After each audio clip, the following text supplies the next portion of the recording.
الكاتبة الكبيرة والصديقة إيمان جبل. مجموعتها القصصية لا أحد ينجو من أنا فونتينا. إيمان جبل هتلاقوا يا جدعان عناوين أعمالها فجرة يعني فعلا يعني. حتى الأعمال اللي لسه هتيجي يعني لأن هي غششتني عنوانين عملين لسه هيجوا. عندها اختيار مدهش للعناوين لأن هي برضو شاعرة يعني. إيمان جبل فنانة شاملة يعني.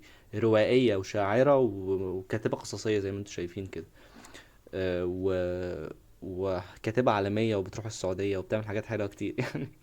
آه، أنا بنكشها بس عشان هي صديقة يعني. آه، ف يعني اقرأوا لإيمان وركزوا بقى في العناوين. انت هتحسوا ان هي بتخلي العناوين بتاعتها يعني بتستخدم قدراتها الشعرية في صناعة العناوين برضو. يعني العنوان اللي هو عنوان تحسه حتة من قصيدة نثرية فاهمين. فإيمان جبل